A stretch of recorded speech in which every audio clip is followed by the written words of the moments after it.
கர்த்தரும் அருமை இரட்சகருமாகிய இயேசு கிறிஸ்துவின் நாமத்திலே யாவருக்கும் வாழ்த்துக்கள். 2023 வருடத்தின் கடைசி ஞாயிற்றுக்கிழமையிலே நாம் எல்லாரும் கூடி வர கர்த்தர் கிருபை செய்திருக்கிறார். அதற்காக ஆண்டவரை துதிப்போம், ஸ்தோத்தரிப்போம். ஆன்லைன் மூலமாக ஆண்டவருடைய வார்த்தை கேட்கிற எல்லா தேவ ஜனங்களையும் தேவன் அபரீதமாய் ஆசீர்வதிப்பாராக. இந்த நாள் செய்தியினுடைய தலைப்பு great things are yet to come. பெரிய காரியங்கள் வர காத்திருக்கிறது. பெரிய காரியங்கள் வர காத்திருக்கிறது. திறவுகோள் வசனமாக யோவான் 14:12.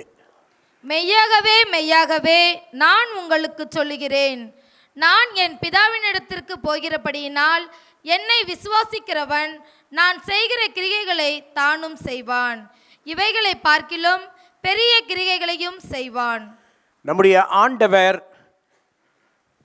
இவைகளை பார்க்கிலும் பெரிய கிரியைகளை நாம் செய்வோம் என்று எதிர்பார்க்கிறார்.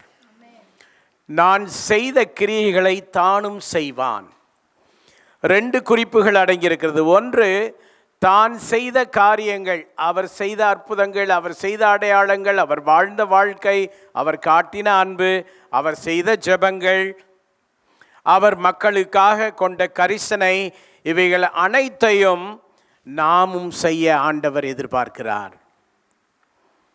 மட்டுமல்ல, அவைகளை பார்க்கலும் பெரிய காரியங்களையும் செய்ய ஆண்டவர் எதிர்பார்க்கிறார். நான் லாசருவை உயிரோடு எழுப்பினது போல நீங்களும் பல லாசருக்களை உயிரோடு எழுப்ப வேண்டும் என்று எதிர்பார்க்கிறார். ஆண்டவருடைய மனது நம்மை பொறுத்தவரை அவரை விட மேலாக நாம் உயர்ந்தால் நலமாயிருக்கும் என்பதுதான். நம்முடைய உயர்வை விரும்புகிறார், நம்முடைய மேன்மையை விரும்புகிறார், நம்முடைய வளர்ச்சியை விரும்புகிறார்.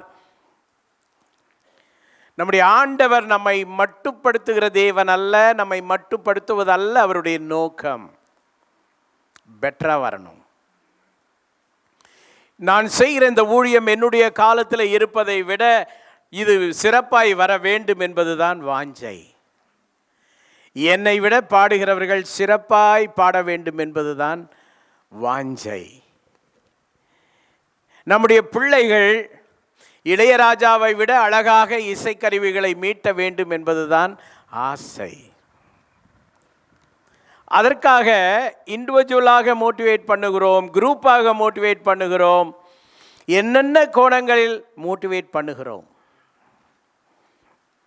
ஏன்? நம்முடைய பிள்ளைகள் மிகச் சிறந்தவர்களாக இருக்க வேண்டும்.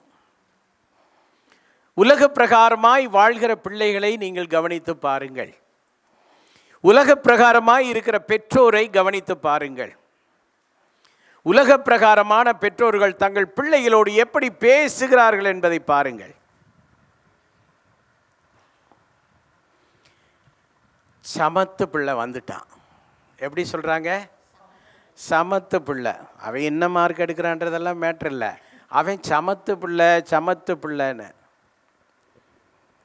அவனுக்கு நல்ல சாப்பாடு, பருப்பு, நெய், காய்கறி, கூட்டு எல்லாம் வச்சு நல்ல சாப்பாடு, அப்புறம் ஒரு சாம்பார் ஊற்றி சாப்பிட சொல்லி அதையும் அவன் சாப்பிட்டு, அப்புறம் ரசத்தை ஊற்றி ரசத்தோடு சாப்பிடுங்கோ, நன்னா சாப்பிடுங்கோ சாப்பிட வச்சு, அதுக்கு பிறகு மோர் விட்டு நல்லா உடம்புக்கு குளுமை நல்லா சாப்பிடுங்கோ, மோர் விட்டு ஒரு கலைக்கு ஒரு அடி அடிச்சு வேணும்னா தயிரும் எடுத்துக்கொள்ளுங்கோ.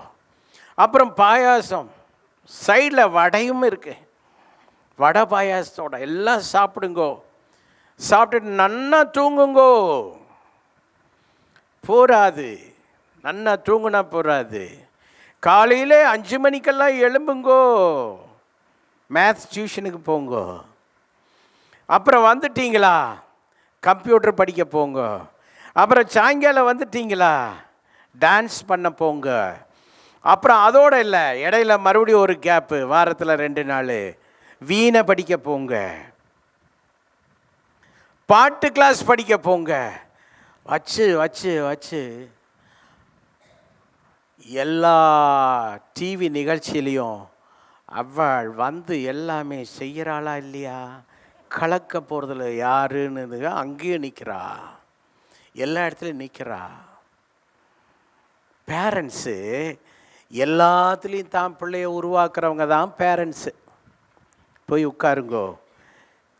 நிறைய பிள்ளைகள் உருவாகாமல் இருப்பதற்கு காரணம், பெரிய காரியங்களை செய்யாமல் இருப்பதற்கு காரணம் சொந்த பெற்றோர் தான். எனக்கும் என் மகளுக்கும் ஒரு மியூசிக் கிளாஸ்க்கு போயிட்டு வரும்போது ஒரு சண்டை நடந்தது, எனக்கும் ஷைனிக்கும். அந்த சண்டை இப்போது வரைக்கும் எனக்கு நினைவில் இருக்கிறது. அவள் கீபோர்ட் படிக்க நான் அவளை அழுத்தி கொண்டு போனேன். அவளுக்கு வோக்கல்ஸ் படிக்க ஆசை.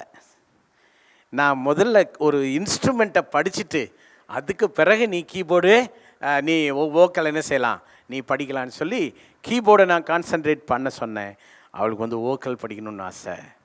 இப்போது என் மனசில் அவளை வோக்கல் படிக்க வைக்கிறதுக்கு ஏற்பாடு பண்ணி விடணும்னு நான் நினைக்கிறேன். மேபி பெங்களூரில் கூட பண்ணலாம், திட்டமிட்டால் பண்ணலாம். பிள்ளைகளுக்கும் ஆர்வம் வேண்டும். பெற்றோர் பிள்ளைகளை சில விஷயங்களெல்லாம் அழுத்தி, வெறும் படிப்பு எட்டு சொரக்கா கறிக்கு உதவாது. நிறைய பெற்றோருக்கு ஒரு ராங் கான்செப்ட் இருக்குது. அவங்க பிள்ளைகளை கூமுட்டைகளாக்கி விட்டார்கள், ஆக்கி கொண்டும் இருக்கிறார்கள். வெறும் படிப்பு தானே வாழ்க்கை? படிப்பு, வேலைக்கு போகணும், ஒரு சம்பாத்தியம் வாங்கணும், லைஃப் செட்டில் ஆகணும், அப்படி வளர்க்காதீங்க. உங்கள் பிள்ளைக்கு தேவன் கொடுத்திருக்கிற எல்லா திறமைகளிலும் அவர்கள் மிளிர வேண்டும் என்று உற்சாகப்படுத்துங்க. உங்கள் பிள்ளைய ஒரு கூமுட்டையாக வளர்க்காதீங்க. ஆல்ரவுண்டு பிளேயராக சகலகலா நிறைய சகலகலா வல்லவர்கள் இருக்கிறீங்க. ஆனால் உங்களை உருவாக்க வேண்டிய நேரத்தில், உருவாக்க வேண்டிய டைமில் உருவாக்க வேண்டியவங்க உருவாக்கலை. ஏன்னா அவங்களுக்கு ஒன்றும் கிடையாது, தலையில் எக்ஸ்போஷரே கிடையாது. அவங்க ஒரு குட்டியான வட்டத்துக்குள்ளே வாழ்ந்து வளர்ந்து அதுதான் அவங்க தலையில் இருக்கிறனால அவங்க அதையே ரிஃப்ளெக்ட் பண்ணிகிட்டு இருந்தாங்க. இப்போ உங்களுக்கு தெரியாது, நிறையா பெற்றோருக்கு தெரியாது, என் தாயோ என் தகப்பனோ என்னுடைய உண்மையான வளர்ச்சிக்கு ஆதரவாக இல்லை என்ற ஆதங்கம் இருக்கிறது. ஆனால் அவர்கள் சொல்லுவதில்லை. இதுதான் இன்னைக்கு டாப்பிக்கா? இதில் டாப்பிக்கே இயேசு அவரை விட பெரிய காரியங்களை செய்ய நம்மிடம் எதிர்பார்க்கிறார். பிள்ளைகளை மட்டுப்படுத்த வேண்டாம், யாரும் யாரையும் மட்டுப்படுத்த வேண்டாம். பெரிய காரியங்களை செய்ய நம்மை தூண்டுகிற ஆண்டவர் இருக்கிறார். வருஷ கடைசியில் வந்திருக்கிற நமக்கு ஒரு எதிர்பார்ப்பு இருக்க வேண்டும். சும்மா ஒரு சின்ன வட்டத்துக்குள்ளே இருந்துக்கிட்டு அதுலேயே பேச்சே என்ன போதும், இது போதும், பேச்சே என்ன, பேச்சிலேயே ஒரு பெரிய என்ன இருக்குன்னா அது இருக்குது. எது கரெக்டாக சொல்லுங்க? பேச்சிலேயே என்ன இருக்கு? ஒரு பவர்ட்டி இருக்குது, ஒரு வறுமை இருக்குது. பேச்சில் ஒரு பவர்ட்டி, எண்ணத்தில் ஒரு பவர்ட்டி, அதனால வாழ்க்கை முழுவதும் பவர்ட்டி. ஆண்டவர் என்ன சொல்றார் பாருங்க, என்னை விசுவாசிக்கிறவன். It's a beautiful phrase, beautiful word. பைபிளில் ரொம்ப பவர்ஃபுல்லான வேர்டு இது. என்னை விசுவாசிக்கிறவன் நான் செய்த கிரியைகளை தானும் செய்வான். எத்தனை பேர் விசுவாசிக்கிறீங்க? இவைகளை பார்க்கிலும் பெரிய கிரியைகளையும் செய்வான் என்றால் great things are yet to come. மிகப்பெரிய காரியங்கள் நமக்கு வர காத்திருக்கிறது.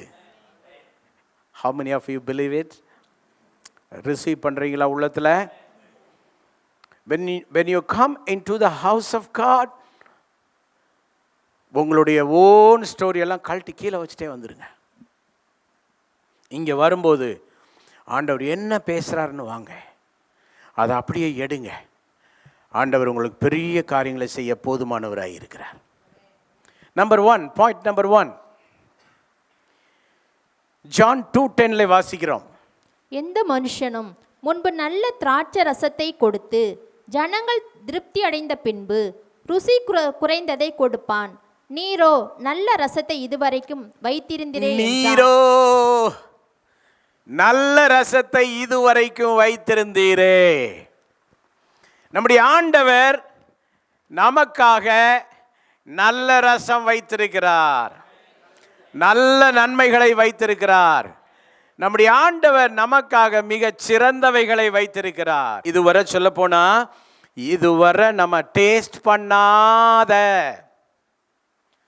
ஓ இப்படி ஒரு டேஸ்ட் நான் பார்த்ததே இல்லை, இப்படிப்பட்ட நான் சாப்பிட்டதே இல்லை, அப்படி சொல்ல வைக்க மிக சிறந்ததை, மிக பெரியதை, மிக அற்புதமானதை நமக்காக வைத்திருக்கிற ஆண்டவர். எத்தனை பேர் நம்புறீங்க, விசுவாசிக்கிறீங்க? வச்சிருக்காருங்க. ஸோ சரியா சொல்ல வேண்டும் என்றால், there is good wine, very tasty wine for you. ஆண்டவர் உங்களுக்காக நல்ல ரசத்தை, மிக ருசி மிகுந்ததை. அப்படி என்றால் 2023 இந்த 31ஆம் தேதி இந்த நிமிஷம் வரைக்கும் நாம் ருசித்ததெல்லாம் ஒன்றும் இல்லை. இவ்வளோ நாள் பெருசாக நினச்சோம், ஒன்றும் இல்லை. சிறந்தது நினச்சோம், ஒன்றும் இல்லை. இவ்வளோ நாள் ரொம்ப அற்புதமானது, ஒன்றும் இல்லை. ஆண்டவர் நமக்காக வைத்திருக்கிறார். அது உங்களுக்கு தெரியுமா? ஆண்டவர் வச்சிருக்கிறது தெரியாமல் கவலைப்பட்டு, ஆண்டவர் வச்சிருக்கிறது தெரியாமல் ஒரு ஃபீல், ஆண்டவர் வச்சிருக்கிறது தெரியாமல் மலைகள் விலகி போனாலும், சமுத்திரம் மலைகள் பெயர்ந்து நடு சமுத்திரத்தில் விழுந்து போனால் கூட அவர் நமக்கு வச்சிருக்கிறது கிருபை பாக்கெட்டில் வந்து சேரும். அப்படி நிறைய நமக்காக என்ன செய்திருக்காரு, வச்சிருக்கிறார். ரொம்ப டேஸ்டானது, ரொம்ப அருமையானதெல்லாம் ஆண்டவர் என்ன செய்யிருக்காரு, வச்சிருக்கிறாரு. அதை அனுபவிக்கணும். அப்படி நம்ம வாழ்க்கையில் ஒரு பெரிய மாற்றத்தை தேவன் செய்ய போகிறாருன்னு எத்தனை பேர் நம்புறீங்க? ஸோ எதிர்பார்க்கணும். நம்ம உலக பிரகாரமான மக்கள் மாதிரி நியூ இயர் வரும்போது எப்படி ஜோசியக்காரன் ஏதாவது சொல்லுவான்ற மாதிரி நம்ம பார்த்து ஜோசியா என்ன சொல்ல போகிறாரு அப்படி இருக்கக்கூடாது. நாம் ஜீவனுள்ள ஆண்டவருடைய பிள்ளைகள். 365 நாளுக்குமே வாக்குத்தத்தம் தந்தவர் அவர். அதில் ஒன்று தான் இந்த 31ஆம் தேதி நைட் ஒன்று கிடைக்கும். அந்த ஒன்று தான் இல்லை, அதுக்கு அடுத்த நாளும் நமக்கு வாக்குத்தத்தம் ஆண்டவர் வச்சுருக்கார். எத்தனை பேர் இதை புரிஞ்சுக்கிட்டு நல்லா கைதட்டி ஆண்டவருக்கு மகிமையை கொடுக்குறீங்க? ஸோ எவ்ரிடே நமக்கு ஃப்ரெஷ்ஷான வாக்குத்தத்தம், எவ்ரிடே நமக்கு அவருடைய மெசேஜ் ஆண்டவர் வச்சிருக்கிறாருங்க. அதனால் அதை பற்றியெல்லாம் நீங்கள் என்ன செய்ய வேண்டாம், கவலைப்பட வேண்டாம். இப்போ நம்ம வாழ்க்கையில் ஒரு மாற்றம் பாருங்கள். அப்போஸ்தலர் 15:38 விதமாய் வாசிக்கிறோம்.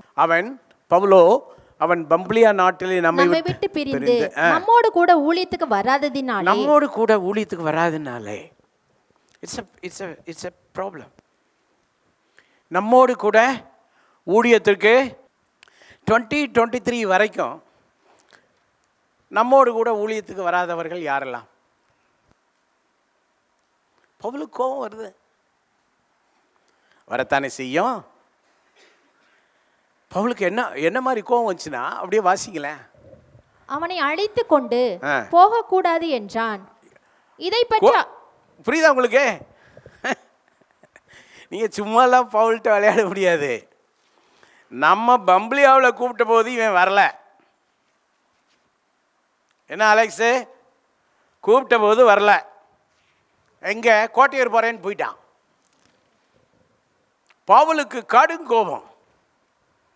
இப்போ அடுத்து ஒரு ஊழியத்துக்கு போகிறாங்க, ஸ்ரீலங்காவுக்கு எல்லாரையும் கூட்டிகிட்டு போகிறாங்க, யூத்ஸ் எல்லாம்.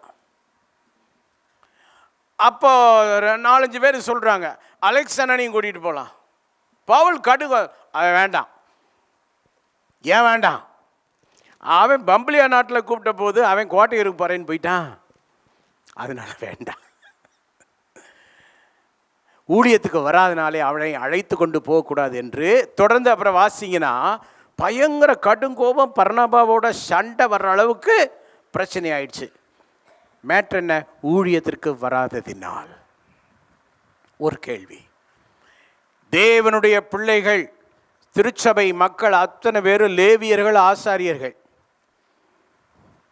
உணர்வு இருந்தால் ஆமேன்னு சொல்லணும், தோத்திரம் சொல்லணும், துதி சொல்லணும். சம்பந்தம் இல்லாத ஆள் மாதிரி திருன்னு முழிக்கக்கூடாது. நியூ டெஸ்ட்மென்ட் பீப்புளெலாம் யார்? லேவியர்கள். அப்படி இருந்தால் இன்னைக்கு பாருங்கள் ஆச்சரியத்தை. வாலிப பிள்ளைகளில் யாரோ ஒருத்தர் அந்த வசனத்தை எடுத்து வாசிங்க பார்ப்போம். வேற யாரும் வாசிக்கக்கூடாது. நாம் லேவியர்கள் ஆசாரியர்கள் என்று எழுதப்பட்ட வசனத்தை வாலிப பிள்ளைகள் எடுங்க, பைபிள் எடுத்து தேடுங்க. ராஜரிக கூட்டம் வச்சுக்குங்க, அதை சேர்த்துக்குங்க. இது எங்கே இருக்குது? இன்றைக்கி ஆராதனை முடிவதும் முடியாமல் போகிறதும் இப்போ யார் கையில் இருக்கு? யூத்து கையில். எவ்வளோ எவ்வளோ பவர்ஃபுல்லான வசனம். யார் எடுக்கிறீங்க? எடுங்க பார்ப்போம். நாம் லேவியர்கள், நம்ம ஆசாரியர்கள், நம்ம ராஜரிக கூட்டம் புதிய வருஷத்துலேருந்து தினந்தோறும் நல்ல நேரத்தை செலவு பண்ணி வேதத்தை நல்லா வாசிக்கணும். ஊழியத்துக்கு வராத, ஊழியத்தில் ஈடுபடாத ஆட்கள் எல்லாம் ஜான் மார்க்கு மாதிரி, யோவா அந்த மார்க்கு என்பவர் பவுல்கிட்ட பம்பிலியா தேசத்தில் வரலன்னு இடரல் பண்ண மாதிரி, யாரெல்லாம் ஊழியத்தில் ஈடுபடாமல் இருக்கிறீங்களோ உங்களுக்கு இதை அட்டென்ஷனில் வைங்க. ஓகே ஜெனட், அந்த ஒரு படம் போடுமா, ஒரு பிக்சர் ஒன்று போட சொன்னேன்ல, பாருங்க. இதில் என்ன தெரியுது?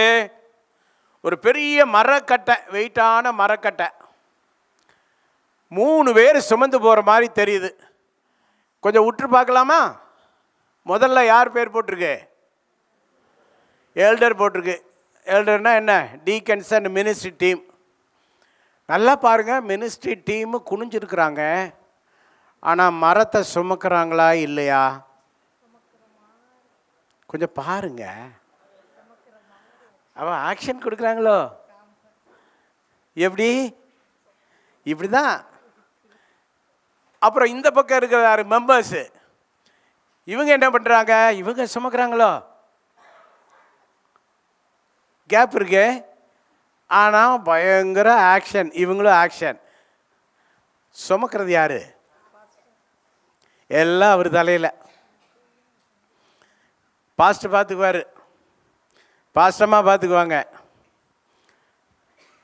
ஸோ மினிஸ்ட்ரி டீமில் உள்ளவங்களும் ஆக்ஷன், மெம்பர்ஸும் ஆக்ஷன். சபையை ஒரே ஆள் சுமந்து கொண்டு போனால் சபை வளருமா? படம் பாருங்கள், தயவுசெய்து படம் பாருங்கள். இதில் நீங்கள் எந்த கேட்டகரியில் இருக்கிறீங்க? பக்கத்தில் உள்ளவங்க பார்த்து சொல்லுங்கள். சும்மா நடிக்காதீங்கன்னு சொல்லுங்கள். பேசுங்க பேசுங்க, நடிக்காதீங்க. சும்மா ஊழியம் செய்கிற மாதிரி ஆக்ஷன் விடாதீங்க. உண்மையாக எத்தனை பேர் சபையை கேரி பண்ணுறீங்க? உண்மையாக எத்தனை பேர் சபையை தாங்குறீங்க? மார்க் என்பவன் ஊழியத்தின் நிமித்தமாக இடர்பாடு பண்ணி இந்த மாதிரி தான் பண்ணிட்டு இருந்தான். ஒட்டுதலும் இல்லை, பற்றுதலும் இல்லை. நான் கேட்குறேன், சபையில் ஒட்டுதலும் பற்றுதலும் உண்மையாக இல்லைன்னா, அந்த சபையினுடைய வெயிட்டை தாங்கி கொள்கிற பக்குவம் உங்களுக்கு இல்லைன்னா, அதை உண்மையாகவே தாங்கலைன்னா எப்படி? எல்லாம் அவர் பார்த்துக்குவார், எல்லாம் பாஸ்டர் பார்த்துக்குவார். அது உண்மையான வாழ்க்கையா?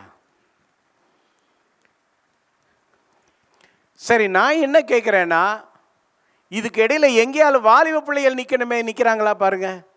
ஸ்க்ரீனுக்கே வரல, வரணும்ல. இப்போ ஸ்க்ரீனுக்கே வராத குரூப் எல்லாம் இருக்கிறீங்க, எப்படி நியாயம்? இந்த வருஷ கடைசியிலே கர்த்தர் என்ன பேசுகிறாருன்றதை மட்டும் நல்லா புரிந்து கொள்ளுங்க. கர்த்தர் என்ன நம்மளோட பேசுகிறாருன்னு சொன்னால், greater things are yet to come. பெரிய காரியங்களை ஆண்டவர் நமக்கு செய்ய போகிறார். இந்த 2023 இந்த தேதி வரை, இந்த நிமிஷம் வரை நீங்கள் இப்படி இருந்தாலும் உங்கள் சாப்டரும் உங்கள் கேரக்டரும் உங்களுடைய ஆட்டிடியூட்டும் உங்களுடைய கமிட்மெண்ட்டும் மாறும் என்று கர்த்தர் சொல்லுகிறார். நீங்கள் மாறுவீங்க. காலை உள்ளே வச்சுட்டீங்க, நீங்கள் மாறாமல் எல்லாம் போக முடியாது. நீங்கள் மாற பிறந்தவர்கள். உங்களை ஆண்டவர் மாற்றத்தான் திட்டம் வைத்திருக்கிறார். நீங்கள் போராடுறதுனால நீங்கள் ஜெயிக்க முடியாது. யாராலும் கர்த்தர்கிட்ட போராடி ஜெயிச்சவங்க உண்டா? பைபிள் ஒருத்தர் போராடினார். அவருக்கு பேர் அப்போ சவுல். அவர் என்ன பண்ணார்? அதெல்லாம் முடியாது, அதெல்லாம் முடியாது, நான் சபைக்கு விரோதமாக தான் பேசுவேன், சபையை அடிப்பேன், சபைக்கு போகிறவங்கள நான் துன்பப்படுத்துவேன். ஆண்டவர் என்ன பண்ணார்? முள்ளில் உதைப்பது உனக்கு கடினமாம் என்றார். முள்ளில் உதைப்பது கடினமாம் என்றார். ஸோ கர்த்தர் பேசினார், கர்த்தர் கிரியை செய்தார், மாற்றினார். சவுலை யாரா மாற்றினார்? என்னை ஆண்டவர் ஒரு வாலிபர் கூடுகைக்கு சென்றிருந்த பொழுது, ஒரு கேம்புக்கு போயிருந்த போது ஊழியத்துக்கு அழைத்தார். எனக்கு ஊழியம் மட்டும் வேண்டவே வேண்டான்றதுல நம்பர் 1 இருந்தேன். இந்த இங்கே உட்காந்து முழிக்கிறீங்கள பாருங்கள், முட்டைக்கண்ணை வச்சுட்டு, உங்களை மாதிரி நிறைய முட்டைக்கண்ணுங்க உட்காந்துருக்குறீங்க. எல்லாம் வேணும், ஊழியம் மட்டும் வேண்டாம். அப்படி தான் நானும் இருந்தேன். ஆனால் ஆண்டவரிடம் ஜெயிக்க முடியாது. ஆண்டவர் எவனை அழைக்க சித்தமானாரோ, ஆண்டவர் யாரை பயன்படுத்த குறிப்பு எடுத்து வச்சாரோ, நீ என்ன பண்ணாலும் விளங்காது, அவருடைய இடத்துல வந்து நிற்கிற வரைக்கும் உன்னை விட மாட்டார். கை தட்டி ஆண்டவருக்கு மகிமை கொடு. நீ என்ன பண்ணாலும் விளங்காது, நீ எங்கே போனாலும் வெற்றி அடைய மாட்ட. கடலுக்கு கீழே போனாலும் ஒரு மீனை அனுப்பி தூக்கிட்டு வந்து கரை சேர்த்து உன்னை நிற்க வேண்டிய இடத்துல நிறுத்திடுவார். ஆமாவா இல்லையா? பெரிய காரியங்களை கர்த்தர் உங்கள் வாழ்க்கையில் செய்ய போகிறார். அது என்ன பெரிய காரியம்? மார்க்கனுடைய அந்த தொடர் வசனத்தை பார்க்கலாம். பாயிண்ட் நம்பர் 2 போடுமா? 2 தீமோத்தேயு 4:11, பிலமோன் 1:24 வாசிங்க.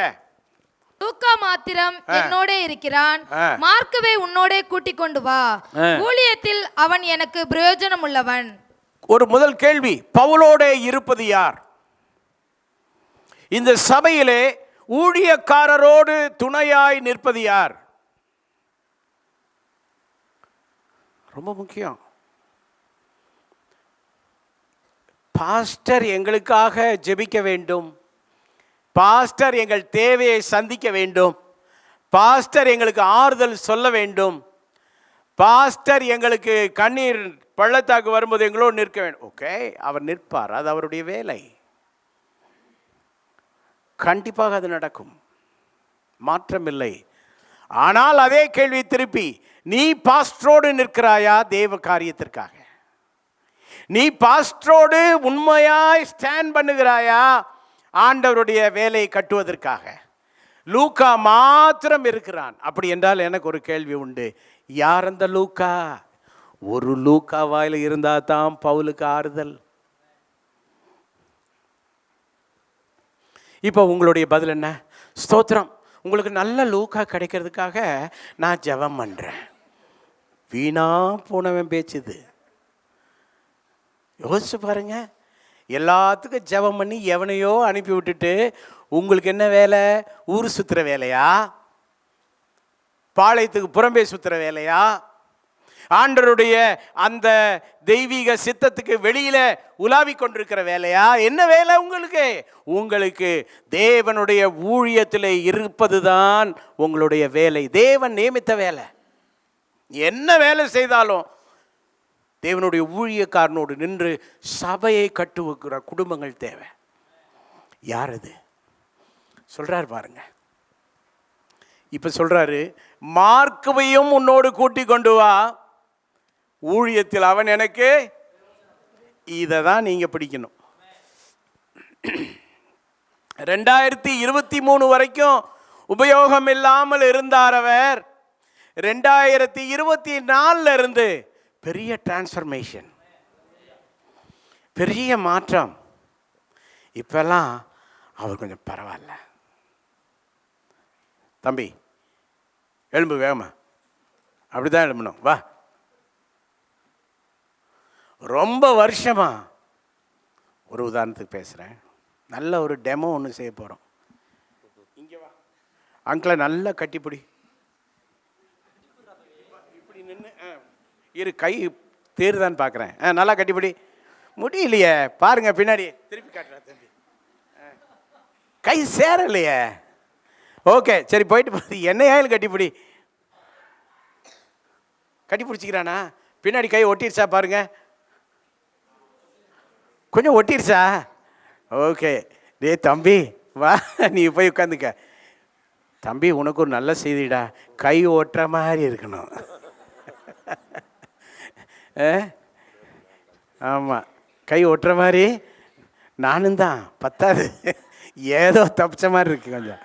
சரி போட்டோம். இத்தனை வருஷமாக இந்த ஆள் ஒன்றுத்துக்கும் சுத்தப்படல, வருவான் போவான். ஆனால் இப்போ கொஞ்ச நாளாக பரவாயில்ல.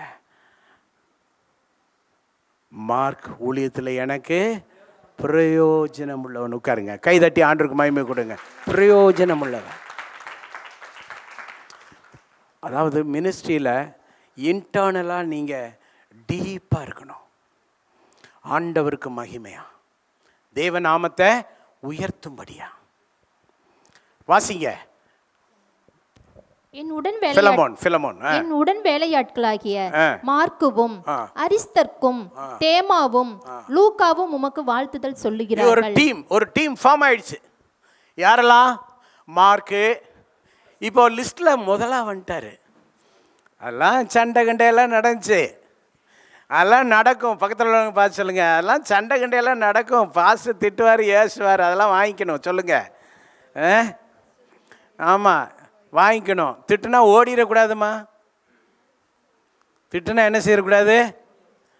கொஞ்சம் பரிதாபமாக நீ பார்க்குற என்ன விஷயம், இப்போவா அப்போவான்னு அந்த விழுகிற மாதிரி. இப்போ லிஸ்ட்டில் யார் முதல்ல வர்றா? மார்க்வை சொன்னார். எந்த ஊரில்? பம்பிளியாவில் பிரச்சனைக்காரன் இப்போ டீமில் நம்பர் 1 வந்துட்டான். நீங்கள் டீமில் நம்பர் 1 வர்ற மாதிரி உங்கள் வாழ்க்கையை ஆண்டவர் மாற்றுவார் என்பது தான் வரப்போகிற வாழ்க்கை.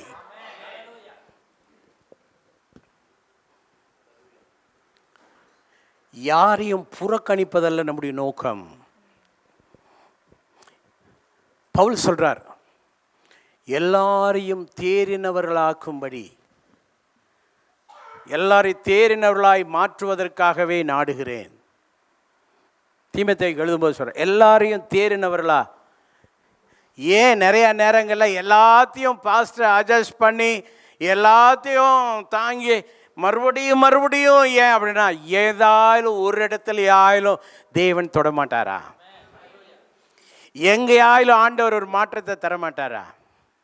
எங்கேயாலும் இவங்க வாழ்க்கையில் ஆவியானவர் ஜெயக்கொடி ஏற்ற மாட்டாரா? அது ஏறிடுச்சுன்னா அவங்க லிஸ்ட்டில் நம்பர் 1 மேலே வந்துட்டாங்க. மார்க்கு, அரிஸ்தர்க்கு, தேமா, லூக்கா எல்லாரும் நாங்கள் ஒரு டீமாக இருக்கிறோம், நாங்கள் டீமாக உங்களுக்கு கிரீட்டிங்ஸ் அனுப்புகிறோன்னு கிரீட்டிங்ஸ் கார்டே அனுப்பிவிட்டார். கைதட்டி ஆண்டவருக்கு மகிமையை கொடுங்க. ஸோ நீங்கள் பாஸ்டோரல் டீமில் உள்ளே இருக்கணும், மினிஸ்ட்ரி டீமில் உள்ளே இருக்கணும், அந்த டீமில் ஸ்ட்ராங்காக இருக்கணும், கிரிப்பாக இருக்கணும். அதற்கு அந்த டீம் மெம்பர்ஸ்குள்ள அத்தனை பொருத்தமும் இருக்கணும். மறுபடியும் அந்த படத்தை போட்டு காட்டுமா? இப்படி மட்டும் இருக்காதீங்க. இப்போ சபை மக்களுக்கு பார்க்க ஊழிய குழு குனிஞ்சுதான் இருக்காங்க, ஒட்டணும். சபை விசுவாசிகளை நீங்களும் தான் ஒட்டணும். சபையின் பாரத்தை சுமக்கணும், சபையின் வேலையை பகிர்ந்து கொள்ளணும். சபையில் என்னென்ன காரியம், எஸ்பெஷலி இயேசுவை அறியாத மக்களுக்கு அறிவிக்க போகிற அந்த விஷயம், அதான் ஹார்ட் ஆஃப் த மினிஸ்ட்ரி. நல்லா கவனிங்க. இங்கே வந்து ஒரு பாட்டு பாட சொன்னா அழகாக அந்த பையன் பாடுவான், சூப்பராக பாடிடுவான், ஓகே. ஆனால் அவனுடைய ஃப்ரெண்டுக்கு ஸ்கூலில் ஏசப்பாவை சொல்கிறான் பாருங்க, அதுதான் விசேஷம். இங்கே இருக்க அத்தனை பேர் நம்ம பேசணும், இயேசுவை பற்றி பேசணும், இயேசுவை பற்றி சொல்லணும். சோப்பு விற்கிறவன் கூட அந்த ப்ராடக்ட் மேலே எவ்வளோ நம்பிக்கையாக பேசுகிறான். அண்ணே ரின் சோப்பு, அப்புறம் என்ன சோப்பு? மலபார் சோப்பு. அப்புறம் என்ன சோப்பு? அந்த கேரளாவில் ஒரு சோப்பு சொல்லுவாங்களே, 114 116 501 சோப்பு நம்பருக்கு 501. ஏன் மீதி 500ங்க அப்படின்ற மாதிரி 501 சோப்பு. இந்த மாதிரி சோப்புகளுக்கெல்லாம் ஒரு பேரை வச்சுட்டு அந்த ப்ராடக்டை பற்றி பேசி அதை விற்கிறான். அது ஒர்த்து இல்லையான்றது பார்த்தா ஒர்த்து இருக்காது. ஆனால் நம் இயேசு ஆராதனைக்கு யோக்கியன், புகழ்ச்சிக்கு பாத்திரர். அவர் ஒருவரே எல்லா கணத்திற்கும் மகிமைக்கு உரியவர். நல்லா கைதட்டி ஆண்டவருக்கு மகிமை கொடுங்க. அவ்வளோ பெரிய ஆண்டவர்.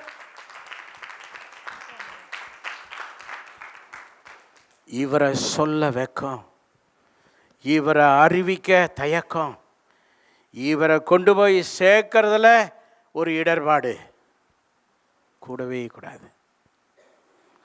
இதை எந்த சபை செய்யலையோ, இதை எந்த விசுவாசி செய்யலையோ, அன்ஹெல்தி ரிலீஜியனில் இருக்காங்க. ஆரோக்கியமற்ற ஒரு மதத்திலே அவர்கள் வாழ்கிறார்கள். அன்ஹெல்த்தியாக இருக்கிறாங்க. அவங்க ஸ்பிரிச்சுவாலிட்டி அன்ஹெல்தி. ஓகே, நம்முடைய வாழ்க்கையை நம்ம ரியலைஸ் பண்ணிட்டு 2023 31ஆம் தேதி இந்த கடைசி ஆராதனையோடு அதெல்லாம் ஒழிந்து போகட்டும். பழையவில் எல்லாம் வாய்த்தனை சொல்லுங்க, என் வாழ்க்கையில் உள்ள பழசெல்லாம் ஒழிஞ்சு போட்டோன்னு சொல்லுங்க. ரெனியூவாங்க, எல்லாம் புதிதாகட்டும். வர்ற வருஷத்தில் வேற மாதிரி ரூபத்துக்கு வரணும். மார்க்கு முதலிடம் பிடிச்சாரு. மார்க்கு டீமில் ஸ்ட்ராங் ஆகிட்டாரு. மார்க்கை பற்றி நல்ல சாட்சிகள் வந்துருச்சு. எத்தனை அற்புதம் பார்த்தீங்களா? Great things are yet to come. Hallelujah. அடுத்து point number 2, the glory of the later house shall be greater than of the former. முந்தின மகிமை பார்க்கிலும் பிந்தின மகிமை தேவாலயத்திலே பெரிதாக இருக்கும். வாசிங்க பாப்போம். ஹாகாய் 2:9.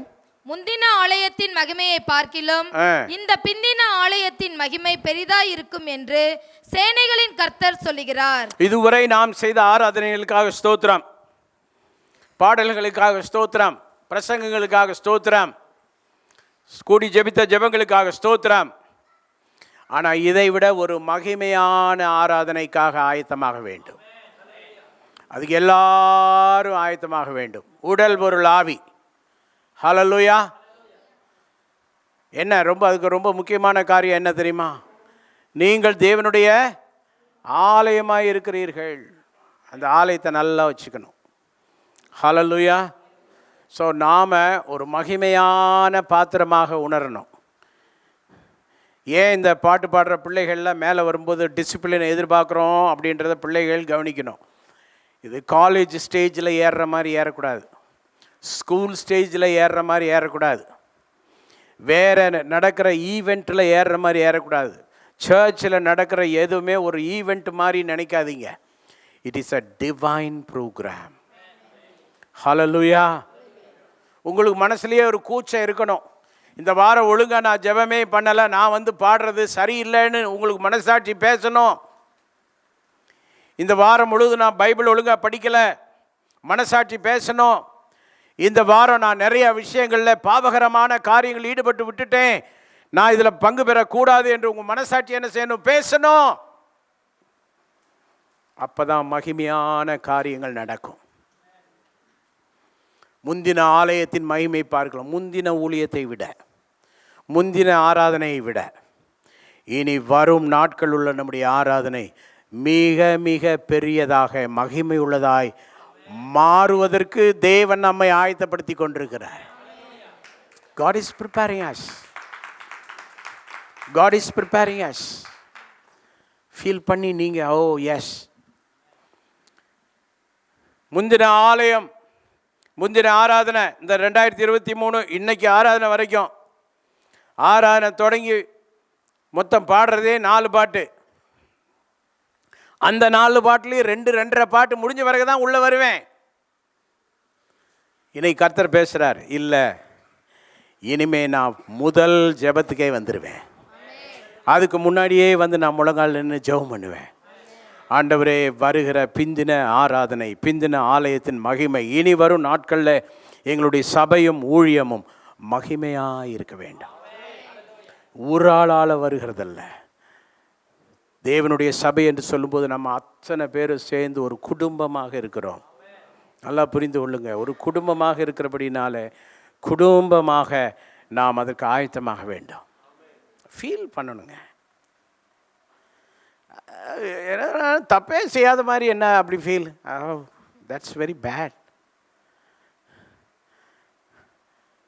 அப்படியே தப்பே செய்ய அப்படி இல்லை. இஃப் ஐ டிட் ராங், ஆண்டவர் சொன்னா, ஓ ஆண்டவரே இது தப்பு தான், என்னை மாற்றிக்கிறேன். ஆமாவா இல்லையா? வாய் திறந்து கொஞ்சம் பேசுங்களேன். ஒன்றுமே எந்த விதமான தவறுமே இல்லாதது போல ஒரு வாழ்க்கை வாழ்வது என்று சொல்லுவது எவ்வளோ பெரிய கஷ்டம். ரொம்ப தவறு இல்லையா?